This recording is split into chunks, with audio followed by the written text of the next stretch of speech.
Welcome to the Abundance Hack Show, where we are inspiring you to tap into your power to manifest the happiness, success, and fulfillment that you desire. I am your host, Niajae, the Upper Limit Coach. I am here to dismantle your limiting beliefs and remove the blocks so you can confidently live your life's purpose, because life is meant to be abundant. Hey M&Ms, thank you for tuning into the Abundance Hack Show. Today I am joined by Davide Di Giorgio, and we are going to get into his amazing story. But before we do, David, what does abundance mean to you? Thank you so much for having me. Abundance is just unleashed, unprecedented celebration. It's just being who you are, recognizing that we all arrived into this world as miracles, recognizing that we arrived into this world with some level of celebration and carrying that on for the rest of our lives. Oh my goodness, I absolutely love it. All right, so I'm so excited to dive into your story. So tell the audience who you are, what you do, and who is David? Okay, so gosh, picture it, Sicily. So my parents, actually my biological parents are actually from Sicily, so we go way back, which is why my name is spelled with a bonus vowel, E, which trips people up all the time. I think Davide, it's Davide, actually for the Italian pronunciation. So originally I am composer. And so a musical composer, I've written some musicals, and I had a successful theater production company originally from Toronto, is where I'm born and spent most of my life. And as I sort of traveled on through careers, I also became a head of a high school music department for quite some time while I was running my theater company and pitching television shows and doing all sorts of crazy things there. And at the same time that I did both of those things, I also decided to open up a yoga studio. That was the worst Oh, experience of my life. That's a story for another time. okay. I'm actually thinking of starting another blog. You've heard it here first, and it's going to be called something like Not So Namaste After All. I love it. Oh my goodness. Right. So, and so I have this like weird combination of um, education, performance, personal development, and I put all of that together. And almost 5 years ago, I immigrated from Toronto to the US. And as I learned how to become a full-time entrepreneur, I mean, I've been an entrepreneur my entire life, but as I learned to really only be an entrepreneur and not have a backup job to fall on, as we all know about that, most of us do anyway, I started to really work with speakers and leaders to bring their ideas to life, which is really what I've done my entire life, but make it the main part of my job. And so I've been blessed to be a TEDx speaker coach and work with some very, very amazing, extraordinary humans. And so now I focus on my speaking mostly. I wrote a book, Being Unapologetic, which did very well last year, became an international bestseller. And really the focus now is to empower every person, especially young people, to break free from what I call comparanoia, so that they can see what it looks like to live an unprecedented life filled with lots of celebration, and to help other people to see that too. Oh my goodness. I absolutely love it. Thank you. So many things I want to ask you. So, okay, first, when when did you know that you wanted to help like young people or help people be unapologetic? Like what was that experience that led you to that? It's such a great question. So being an apologetic, people think, oh, I wrote a book to help the world. And I did. That was the intention. But you got to understand, if you want to help the world, you got to help yourself first. Mhm. And if you understand how to help yourself, that is powerful. So I wrote Being an Apologetic for me. I'm just saying, like, because I, as Canadian, maybe, and grew up Italian Catholic and all sorts of, there was a lot of guilt and a lot of apologizing. You know, Canadians say sorry for everything. And I started to wonder, what would it be like if I stopped apologizing? What would it be like if I started to be unapologetic about who I actually was? Because so I did not actually come out as gay to my parents until I was 33. Oh, And when I wow. did come out, that was 10 years ago, almost to the day. We're approaching the 10-year anniversary. When I did come out, I was instantly disowned, and there has been no contact for 10 years. Now, in this last 10 years, I've been experiencing and experimenting with, well, what would happen if I was just myself? And the answer is, in line with what you say, complete abundance, complete celebration. And oh my gosh, does that feel good? Mm. So I wrote Being Unapologetic as a reminder to me of how to uncover, unlock, unleash my true self to the world. And in that, what I recognize, and it's interesting because right now we're talking, I don't know if you know this, in a couple of weeks, and depending on the air date of this, I'm about to do my own TEDx talk for the first time. I've helped a lot of people do their own TED Talks. And this is the genesis of this. It came out that I realized when I was in high school, it was someone who saw the potential in me, saw me for who I was. And that is what saved my life and changed my life. And so for me, it matters to go back to those teenagers, to those adolescents, to those young people who I know are struggling with identity, especially with social media nowadays, especially with all the pressures of what are you going to be? You know, it's younger and younger. Someone was just telling me, a teacher was just explaining to me yesterday that it's now in kindergarten in some school districts that you're expected to be able to write stories Mm. at 4. I'm like, can we give them a minute? Like, I mean, I was learning the alphabet in kindergarten, you know? Yeah. Wow. So helping young people, empowering young people really matters to me because broken kids grow up to be broken adults who Mm. cannot support other broken kids. And so what if instead we empowered our kids to be unbroken and to help them as much, not to accelerate their youth at all. That's not what I'm saying. I want them to be kids, but to be amazing kids, to be celebrated as for who they are and to be kids, and teach them to be amazing and confident and to be full of life and joy. What would be possible then when they become adults, and how they're going to help other kids be unbroken too? So that's where sort of my heart, my mission, my vision comes from. Oh, I love it. I love it. Oh my goodness. So what is your TEDx going to be about? So the TEDx talk is, you've heard it here first. It's very, I'm shaking everything in the background. It's so exciting. Uh, the TEDx talk, the topic is overcoming comparanoia. Mm. And comparanoia, I've spent my entire life researching this. It's a made up word. We're actually trademarking it because it's so powerful. And the definition of comparanoia, I actually have not really shared this with anybody. So your audience gets the first hit here before pre-TEDx talk preview. Comparanoia is the desire, sometimes obsessive need, want to be like or unlike Mm. anybody else. And I Mm. think that's the really important thing that we really need to understand. A lot of people will say, oh, I don't compare myself to anybody. I'm unique. And in the entrepreneurial space, I mean, what's one of the first lessons as an entrepreneur? Niche down. What's unique? What's your unique selling proposition? What makes you different? Well, here's the problem. That causes us to go into massive comparanoia of not Mm. good enough. Everything's been done before. And our need to be unlike anybody else leaves us, I don't know about you if you resonate, but isolated, depressed, wondering if we're good enough. Like, come on. I don't know about you, but I got like 3 degrees and a diploma. I'm like, am I not good enough? Come on now. I mean, how much more do we need to Mm. prove our value, which is, again, another thing in the entrepreneurial space that's become just natural. You have to deliver value. And I'm kind of like, hold up. I'm here. I'm valuable. Let's Mm. start with that as the baseline. I So love I talk it. about overcoming this whole idea of comparanoia that causes us to just not be ourselves and not to be able to be unapologetic.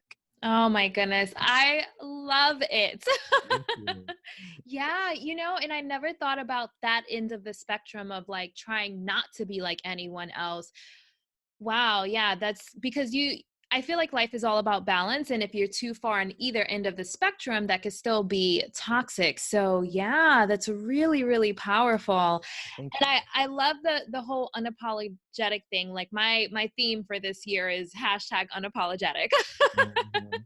Because I feel like the world just tries to strip us of everything that we want or we feel, and they tell us we should look this way or act this way or be this way. And then it's like, who are we? Like, who am I? And so many people don't know who they are. So one of the things that I always recommend to my listeners is to just quiet the noise and really check in, because you have to hold on to your identity and be able to identify what your identity is first, and then hold on to it. And I think in the day and age of social media, that gets difficult.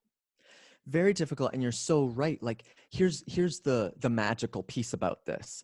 We arrived into this world with our identity. Mhm. Now, yes, there are things along the way that shape us. However, our DNA does not evolve. Our DNA does not change for 99.99% of us, right? Except in rare cases of anomalies with DNA. But like, our DNA doesn't change. That is our genetic programming. Our personality is programmed into that. Mhm. So what becomes possible if we default, surrender, figure out, uncover who we actually are? I learned this from Dr. Wayne Dyer, an amazing, amazing human being. And in his book, and it's also a movie called The Shift, he talks about this idea where the first 9 months of life are fully abundant. They are the epitome of abundance. As a fetus, we literally lay there and receive, right? Yeah. And we think, okay, that makes sense. And then he says something that literally changed my life. He said, why then, at the moment of birth, does it have to change? Mm. And I thought, wow, that is groundbreaking. We work so hard. We're like trying to figure it out and reinvent and start over. And it's like, wait a minute. The moment of birth is not the 0 point. There was 9 months of life that happened before that. And I know in some religions, they actually acknowledge and celebrate the moment of inception as the Mm. birthday, right? Where Mm. in most of our Western culture, we say, okay, the moment of birth arriving into this world is the birthday. But we're ignoring the first 9 months of what happened. And that Mm. is where we became who we are to a large degree. Now, like I said, yes, I'm not ignoring the fact that life happens. There are situations that imprint on us, that cause us to change, that cause us to add layers.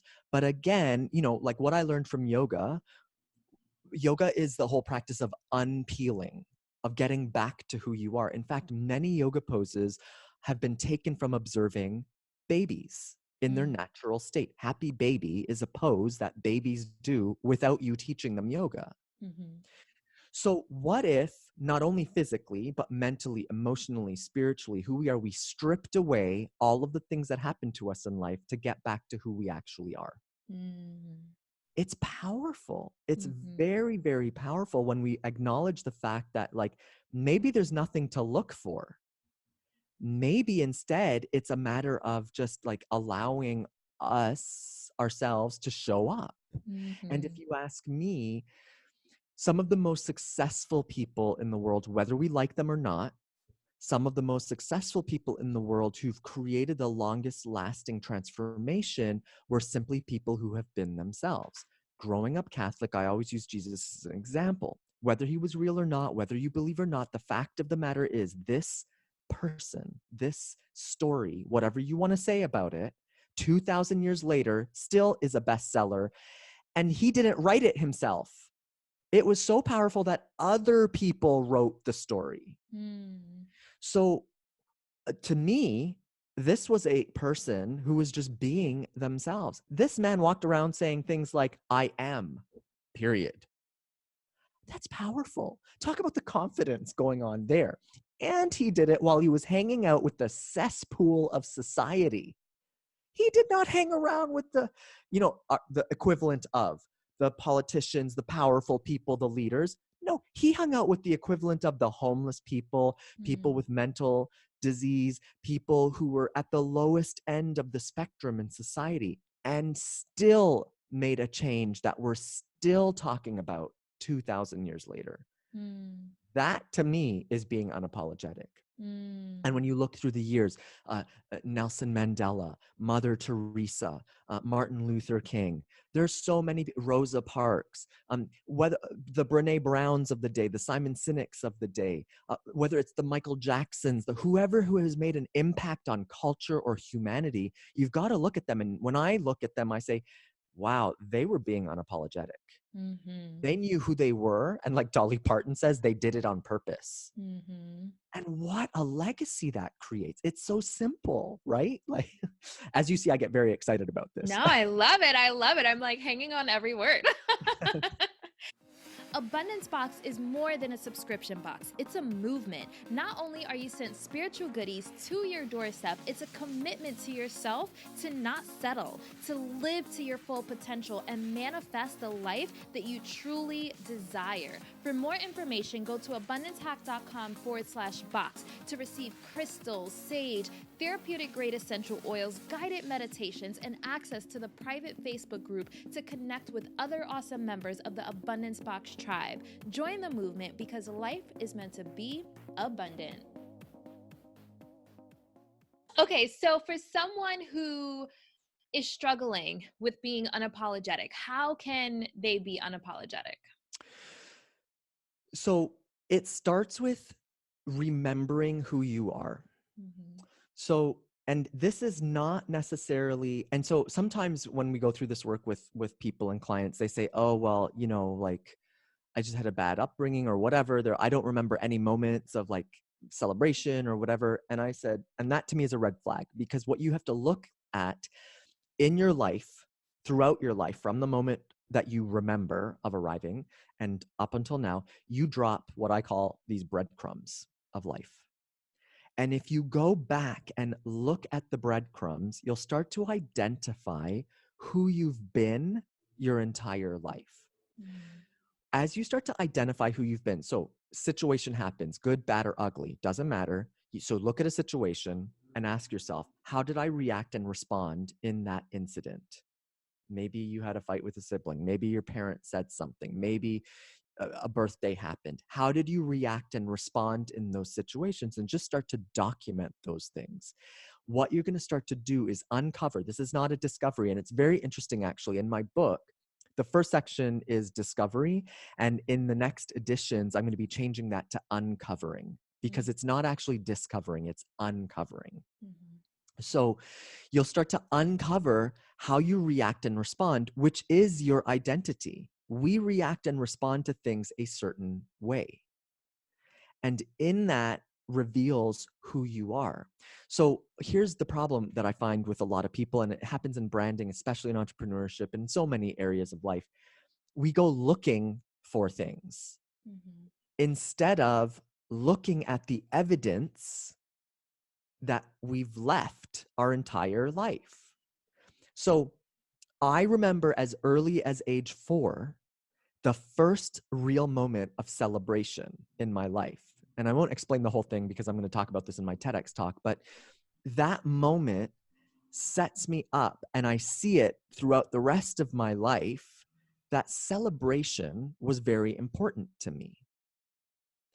And in fact, celebration is the antidote to comparanoia, which I've discovered over many years of working with thousands of people. And it's all come down to, now I get it. I see it so clearly. It's always been there. But so this is not something new that I discovered last year when I decided I wanted to do a TEDx talk and what's my idea worth spreading. How I figured out my idea worth spreading, how I built my business to be successful today, is I looked back at my entire life, all of the moments of failure, the good, the bad, the ugly, celebration, the comparanoia, the disasters, and I looked at how I reacted and responded, what got me through, what got me out, what I learned, and I put all of that. That was research because it's evidence. I looked at the evidence and I said, okay, well, what do we have here? You kind of have to be like a private investigator or like a crime scene investigator. Look at your life as a crime scene, because you've done things in your life. Now I hope they're not crimes, but you know what I mean? But I think and I mean, it's crazy to say this, but in a lot of ways, we commit crimes against our identity. where we don't allow ourselves to shine, where we don't give ourselves credit. Someone recently shared with me, because I've been studying and asking people more to share with me what comparanoia means to them and how it affects them in their life. And, one person shared with me just how they do not feel good enough, that they've never been good enough, that everybody's always better than them. And what's the whole point of it? And this is not like, this is a very smart, very educated, very well-spoken, very successful woman.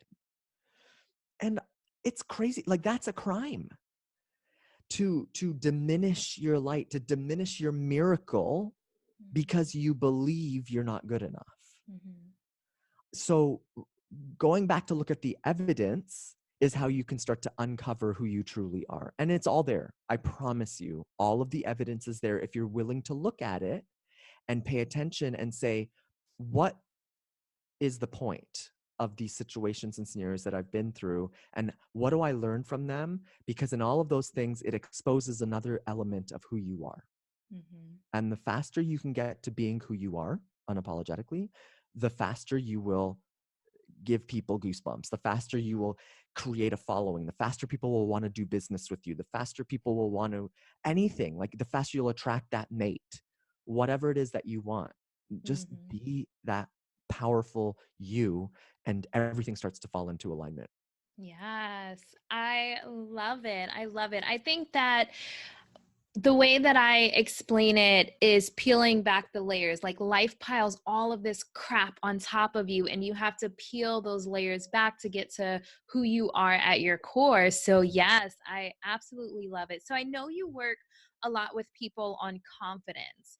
And I think that confidence is something that's definitely needed to be unapologetic, because you have to own who you are. So what are some ways people can be more confident? So, and I just want to point this out too. It's becoming my sort of like my tagline. It's that I just want to make sure that people are clear with this. The problem isn't a fear of failure, a lack of skills, lack of confidence. None of that is the actual problem. The problem is comparanoia. Mm. Because when you start to look out there and you're like, I'm not good enough, or they've already done it, or whatever. There's some element, and there's lots of different ways comparanoia shows up, but just consider that confidence isn't the problem. Confidence is sort of something that you build in order to become yourself. So if we agree that maybe the definition of confidence is becoming yourself, well, how do you become yourself? Well, it takes practice. And so every day, what if you woke up and so I wake up every day and have my little morning routine.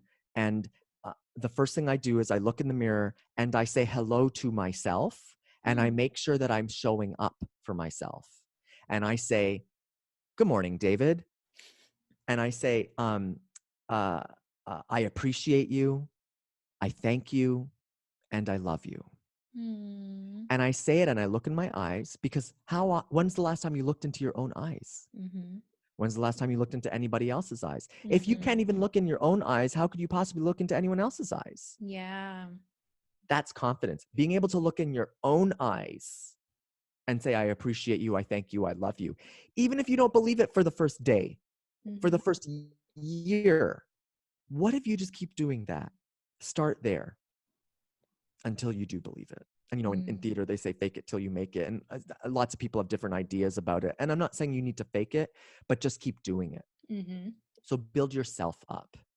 The next thing I do is I celebrate everything. I have a personal contract. I call it an unapologetic identity. My unapologetic identity is I am an unapologetic, joyfully audacious, unmessable, and profitable speaker.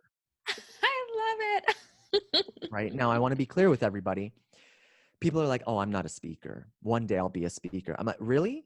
Okay, if you don't speak, maybe you're not a speaker. And even then, I'm going to prove you wrong when you watch what I'm doing on this TEDx talk.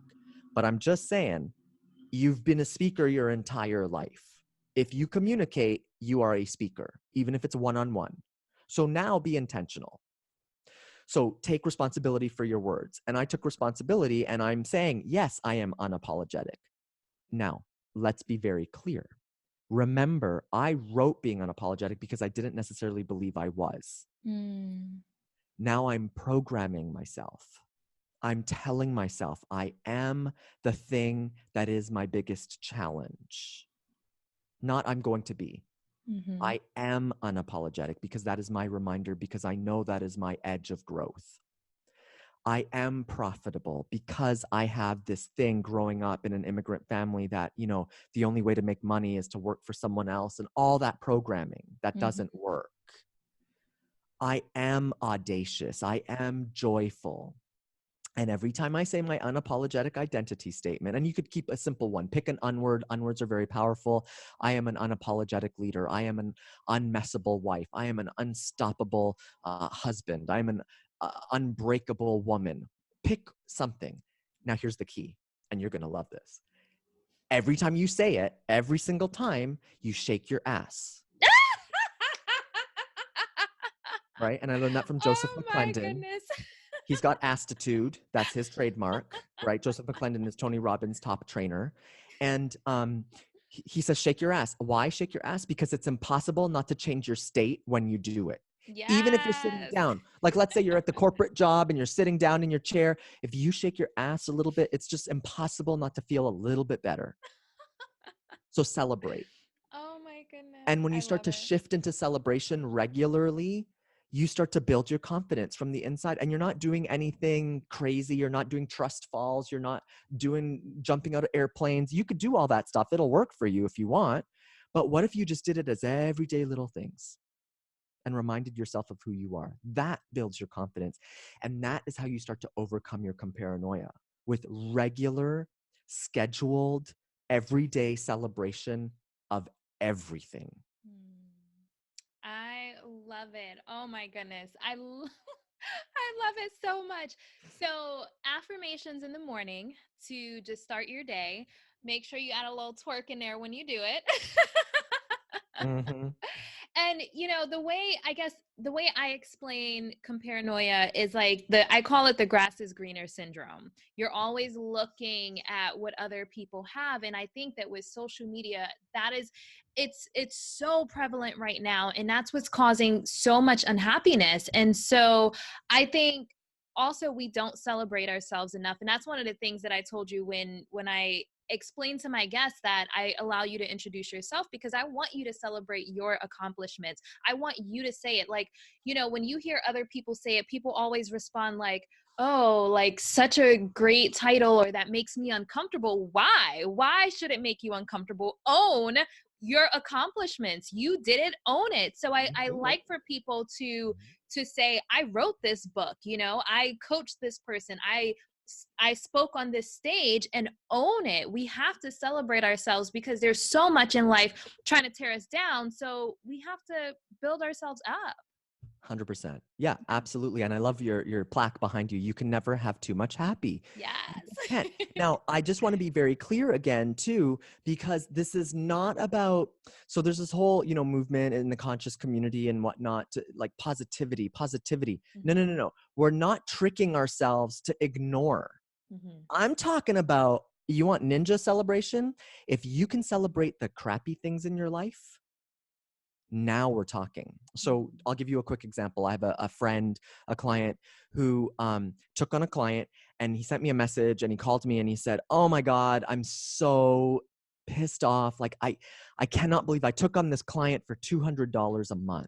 Obviously very undervaluing himself. And it was like, a call a week, and it was just undervaluing himself. And I said, first thing I said was, oh, that's amazing. Are you celebrating? And he got angry with me.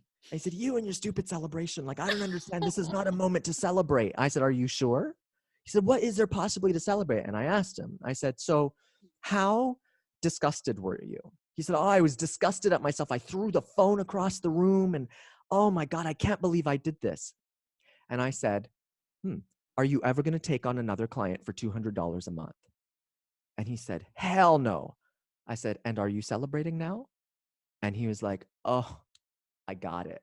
I see. I understand now. When you can celebrate the bad things that happen and understand what is the lesson, we don't learn by being successful. Sorry. We just don't. People who are successful, who never experience failure, cannot teach you how they did it. Mm-hmm. People who've gotten multiple failure. You talk to Elon Musk. I mean, they sent 3, not 1, not 2, 3 like billion-dollar satellite launchers, rockets into space that blew up. And they found the money to send up number 4. And number 4 is the one that worked. Billions of dollars. He could teach you a little bit about celebration. And imagine the comparanoia he had to deal with of all these other space programs that have succeeded in the past. And he could not get this thing up in the air. One of the greatest minds of our time. So look at the bad stuff and ask yourself, how can I celebrate? What is the celebration point? Now, celebration isn't always party. Celebration isn't always applause. Celebration is acknowledgement. Celebration is understanding. Celebration is acknowledging yourself for who you are and where you are and being okay with that. You know, my yoga studio went bankrupt, and I celebrate the fact that I made it through, that I learned, that I understood that for me, a brick and mortar business is not the right fit. There's so many things that I can celebrate from that time period. Now, I could stay in the negative, but what is the negative going to help me with, right? But this is not just about being overly positive about everything and just trying to trick yourself, because positivity, I think, can be used as a drug. And a lot of people are addicted to positivity, and they're ignoring the bad stuff because they think it's bad stuff. It's not bad. It is what it is. Now, I'm saying, look, bad stuff happens. What's happening in the Bahamas right now, my heart is aching. And look at all of the amazing good things that are coming from it, the people who are coming together, the community involvement, the awareness that, like, this is a problem. We need each other as humans. Now, can we even extend that to other places? Like, this is why Africa or parts in Asia or other third world countries, Central America, need us. South America need us. We need each other. So again, like, let's not just be positive. Let's find the celebration point so that we can build ourselves up. So gratitude and asking yourself, what can I learn from this? Yeah. I love it. And celebrate that. When you get to that point of, like, okay, I get it. I see. I went through a depression. Now I'm coming out of it, and I see what brought me out, what made me depressed, as an example. That is the celebration point then. Understanding, okay, I got myself out. Instead of focusing on, oh my gosh, I was depressed, as an example, when's the next time going to happen? Well, you know, they say what you focus on expands. So I want to focus on love. I want to focus on celebration. I want to focus on becoming more of myself so I can go make a difference for other people. I love it. I love it. All right. I can talk to you all day, but I know we have limited time. So I want to wrap up with one final thing. What are your 3 top tips for living an abundant life? Well, I mean, it's going to come as no secret that celebration is the number one. Above anything else is to, whatever it takes for you, is to redefine, reimagine, to unlock what celebration means for you. You choose what it means, and you celebrate more. Compare less, celebrate more. Number 1. Number 2, be unapologetic. In musical theater, something that I learned working with thousands of performers, so just consider it, musical theater, the lyrics are abstract. Beyonce sings these abstract lyrics that don't actually make sense if you read the lyrics, and yet she's still selling billions of dollars worth of music. Why? Because she's being unapologetic. We hear who you're being, not what you're saying. And so if you're saying something that's a little bit off that you don't believe in, I'm non-political and we'll keep it non-political, but I'm just saying, current presidency, for example, whether you believe it or not or agree, doesn't matter. That person became the president, period, right? Because they are unapologetic. And they believe so strongly in their own mission and vision that other people come along. That creates abundance for you, okay? Being unapologetic. And number 3, I have to bring it down to this idea of overcoming your own comparanoia. Remember, it's not fear of failure. It's not fear of success. It's not believing that you don't have everything. You need to go get another certification. It's not that. It is your comparanoia. And again, find your own definition of comparanoia, being like or unlike anybody else, and see where it shows up in your life. And I want to point something out to you. If you say comparanoia doesn't affect me, that is the red flag. Mm-hmm. Because it's part of the human condition. Not feeling good enough is part of the human condition. And if you want to ignore it, no problem. But I'm just saying, if you want to be abundant and really make a difference in this world, recognize and acknowledge how comparanoia runs your life in some areas, might be small, might be big. Overcome that, and you will be able to do whatever you want and be unstoppable. Love, love, love it. So where can people find you online?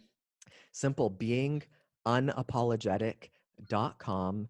You can connect with me across all my social media there, beingunapologetic.com. Grab a copy of the book, follow my TEDx journey. Actually, I'm sharing the entire TEDx journey from idea to backstage to the red dot. I'm going to be sharing the whole thing there. So if anyone in your audience has the inkling to want to share their idea worth spreading, to follow me along on the journey. And I just want to point out, because I think in the social media world, it's become kind of weird, is like, I actually do read all of my own email. I read all of my Instagram messages, all of my Facebook messages. So if you reach out to me, I am going to reply. Please let me know what you get from this interview, what you love about Niajae and what she's doing, and I will reply. I'd love to celebrate you in that. Yes, yes. I love, love, love it. So I do want to hear your story one day about the yoga studio. So I used to own a dance and aerial studio. So I know a lot about that industry. Yeah, we'll do an episode 2 about that. We'll definitely share. Yes. Well, thank you so much. I love everything that you're doing. I definitely want to get the book. So I will definitely be checking that out. And I wish you the best of luck with your TEDx. I know you're going to crush it. Like, that's not even a question. So I will be cheering you on for that. But thank you again for coming. Thank you so much, Niajae, and I acknowledge and celebrate you today. And I shake my booty a little bit. I love it. I love it. All right, M&Ms, until next time, love and light. Thank you for tuning in to the Abundance Hack Show. I would love to hear from you. Leave your comments and questions, and don't forget to subscribe so you don't miss any of our yummy episodes. Every time you leave a 5-star rating or review, I do my happy dance.